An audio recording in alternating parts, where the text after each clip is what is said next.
ऐसा नजर नहीं आता कि जो ड्यू प्रोसेस है उसकी खिलाफ वर्जी हुई है। मसलन देखें, लतीफ़ चित्राली साहब को नोटिस जारी करके सुना जाता है और फिर उनका फैसला आता है, लेकिन अहमद चट्ठा और मलिक अहमद खान भच्चर जो हैं उनको नोटिस जारी नहीं होते और सुने बगैर उनको डिस्क्वालीफाई कर दिया जाता है, सीट खाली कर दी जाती है। फिर इस पर कानूनी राय यह है और कमर दिलशाद साहब और उन जैसे कुछ और लोगों की राय यह है कि उसके लिए पहले स्पीकर साहब की तरफ से मुतल्लिका असेंबली के स्पीकर एक रेफरेंस भेजेंगे इलेक्शन कमीशन को, फिर वो डिस्क्वालिफिकेशन होगी। ये भी नहीं हुआ है और फिर अदालतों में जाने का मौका भी नहीं दिया गया और डिस्क्वालिफिकेशन कर दी गई है, बहुत जल्दबाजी दिखाई गई है। तो आप नहीं समझते कि इलेक्शन कमीशन इमरान साहब ये सब चीज़ें खिलाफे ज़ाब्ता की हैं? बिस्मिल्लाहिर्रहमानिर्रहीम। देखिए, सबसे पहले तो ये तासुर देना कि ये कोई टारगेटिंग पीटीआई की हो रही है और ये कोई साजिश पीटीआई के खिलाफ हो रही है, तो ऐसा बिल्कुल नहीं है। 9 मई एक हकीकत है और उसकी 2 साल से ज़्यादा ताख़ीर हो चुकी है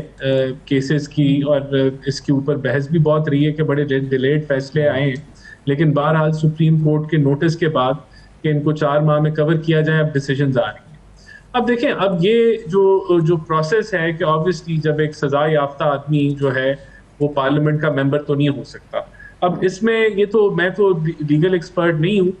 लेकिन अगर कोई ड्यू प्रोसेस स्किप हुआ है या इलेक्शन कमीशन पंजाब जो है वो एक अलहदा तर्ज पे चल रही है और केपीके अलहदा तर्ज पे चल रही है, तो अब इसका तो एक ही हल है कि अदालतों से रुजू किया जाए या इलेक्शन कमीशन से रुजू किया जाए, और अगर तो आप सज़ा को सस्पेंड करा दें या आपकी अपील जो है वो एक्सेप्ट हो जाए और दरमियान में या तो आपको स्टे ऑर्डर मिल जाए, तो यही वो मुमकिनात हैं कि जिसकी बुनियाद पे जो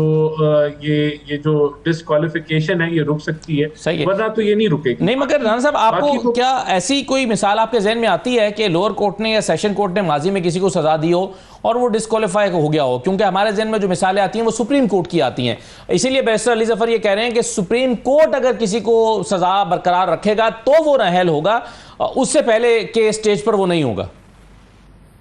देखिए, ये तो लीगल एक्सपर्ट इस पर बेहतर ओपिनियन दे सकता है, लेकिन मैंने आपको उसकी बता दी ना, वो 3 जो चीजें, या तो स्टे ऑर्डर मिल जाए, या तो आपकी अपील एक्सेप्ट हो जाए अगले कोर्ट के अंदर विद इन टाइम एक्सेप्ट हो जाए। अगर वो नहीं होती तो एक सजा, जो अगर एक बंदे को सजा हो गई है, अच्छा, और वो सजा सस्पेंड नहीं हुई, वो सजा अगर अगले कोर्ट में अभी वो सुनवाई, वो जो टाइम पीरियड है तब तक वो एक्सेप्ट होके, अपील एक्सेप्ट होके, और वो जो सजा है वो सस्पेंड नहीं होती, तो फिर तो ऑब्वियसली अब ये इसमें ये चैलेंज ये है कि ये कितनी जल्दी अपील उनकी एक्सेप्ट होती है अगले कोर्ट में, हाई कोर्ट में, या नहीं होती, और उसका अपील एक्सेप्ट होने का क्या मैकेनिज्म है, क्या जो क्यू है। नहीं, मगर इसमें राना साहब एक फिर सवाल पैदा होता है ना, वो, और मैं 2-3 दिन से इस सवाल का जवाब ढूंढने की कोशिश कर रहा हूँ, अपने मेहमानों के सामने रखता हूँ कि फर्ज की आप जानते हैं कि अदालतों में बहुत सारे केसेस तो ताखीर का शिकार हैं। ट्राइब्यूनल्स भी आपको पता है 180 दिन में फैसले करने थे, लेकिन इससे कहीं ज़्यादा वक्त हो चुका है। तो अदालतों में तो केसेस जो 2 महीने में सिमटना चाहिए वो 8-8, 10-10 महीने में भी नहीं सिमटता। तो अब फर्ज कीजिए कि ये ट्रायल चलता है और 6 महीने के बाद फैसला आता है कि नहीं जी, ये तो बरी हो गए, जिनको सजा हुई है, मलिक अहमद खान भच्चर साहब, इनके खिलाफ एविडेंस नहीं मिला, इनको हाईकोर्ट बरी करती है। तो सर, जब बरियत होगी तो उस सीट पर तो कोई और फैसला कर, कोई और इलेक्शन जीत कर, कोई और एमपीए बनकर बैठ चुका होगा, तो फिर मलिक अहमद खान भच्चर को की सजा का इजाला कौन करेगा? देखिए, ये तो हमारा जो जुडिशल सिस्टम है, अब इसको अगर कभी आप फेवर में थे तो आज आप इसकी जो कह लें कि एक जो इसकी इनएफिशिएंसीज हैं, उसकी वजह से फेवर भी हो जाती है, उसकी वजह से डिसफेवर भी हो जाती है, तो उसको तो सब भुगतते हैं ना। अगर वो जो है इसका तो अब ये हल जो है, मतलब ये आप इसका, मगर राणा साहब ये भुगतते रहना तो कोई हल नहीं है ना, कि आप भी भुगत रहे हैं वो भी भुगत रहे हैं, इसका तो फिर हल निकलना चाहिए ना। बिल्कुल, वो तो उसके लिए सारी सियासी जमातें बैठे हैं और इसके ऊपर कंसेंसस, तो 2/3 अक्सरियत वाली जमात की जिम्मेदारी नहीं है।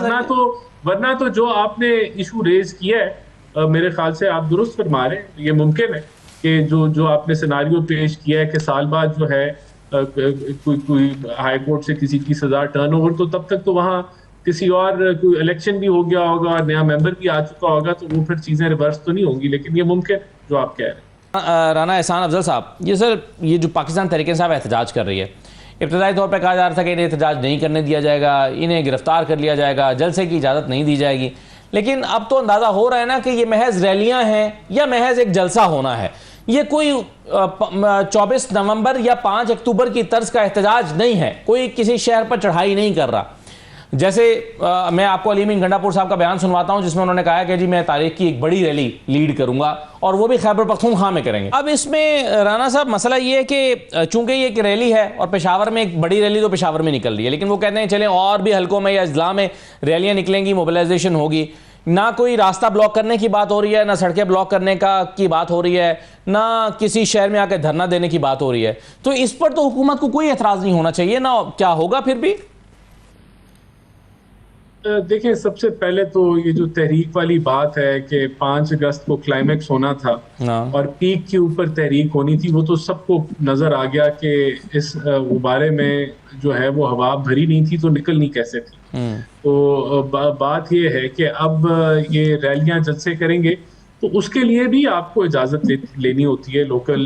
डिस्ट्रिक्ट गवर्नमेंट से। अगर रैली का क्या रूट हो गया, क्या ब्लॉकेज तो नहीं होगी, क्या आम आदमी की जो आमदोरफ्त है उसमें कोई रुकावट तो नहीं आएगी। तो ये अगर रैलियां निकालनी है तो केपीके में तो आई एज्यूम अपनी हुकूमत है तो इजाजत मिल जाएगी, वहां तो कोई रुकावट नहीं होगी। अगर ये पंजाब में भी बर वक्त अपना प्लान और रूट जो है वो बता देते हैं तो मुमकिन है इनको इजाजत मिल जाए। अब मैं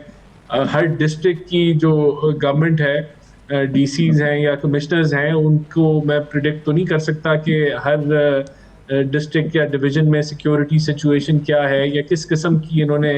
प्रोटेस्ट करना है या रैली निकालनी है, तो उस पर डिपेंडेंट है। बहरहाल अगर ये अप्लाई करेंगे तो इनको जवाब उन डिस्ट्रिक्ट या डिविजनल जो भी मुस्बत जवाब आपके ख्याल में मिलना चाहिए, क्योंकि अभी तक लाहौर में जलसे की इजाजत तो नहीं मिल रही।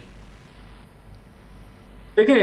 जलसे की भी अगर इनको इजाजत चाहिए तो इनको चाहिए 2-3 ऑप्शंस दें और मुमकिन है कि इनकी ऐसी ऑप्शन जो शहर से ज़रा दूर हो और जिससे आम आदमी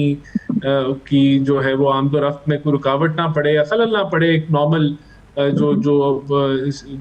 जो एक ट्रैफिक होती है तो वहां भी मिल जाए। तो ये मैं तो इसको प्रिडिक्ट नहीं कर सकता, ये तो लोकल इंतजामिया ने जो है वो करना है, लेकिन इनकी पास हिस्ट्री जरूर इजाजत देने में मुश्किल। तो कोई ऐसा एहतजाज गवर्नमेंट कोई ऐसा एहतजाज 5 अगस्त को देख रही है जिसके नतीजे में इतना दबाव आए कि इमरान खान को भी रिहा करना पड़ जाए और सारे मुतालबात भी आप इनके मान जाएं? कोई ऐसा एहतजाज आप देख रहे हैं एज ए गवर्नमेंट?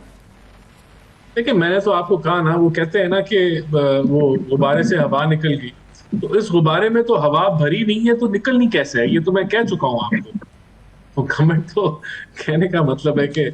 अभी इन जो जिम्मेदारी खान साहब ने लीडर्स को दी थी,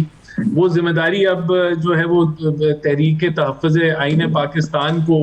अचकज़ई साहब को दे दिया। अब अचकज़ई साहब कितने पॉपुलर हैं या वो पंजाब में या कहाँ वो रैली निकालेंगे मुझे नहीं पता। गालिबन मेरे ख्याल से तो वो अपनी एक वाहिद उनके पास सीट है, तो अगर वो जिम्मेदारी उनके ऊपर सौंप दी गई है तो ये आप भी जानते हैं कि वो कितनी वो उसको जिम्मेदारी को बखूबी सर अंजाम दे देंगे। तो मुझे तो लगता है कि जो पीटीआई की हालत है कि हर कोई एक दूसरे के जो है वो दस्तो गिरबान है और एक इल्ज़ामात की बौछार है, गद्दारी के इल्ज़ामात हैं, कोऑर्डिनेशन के मसाइल हैं, तो मुझे तो कोई ज़्यादा कुछ नहीं नज़र आ रहा।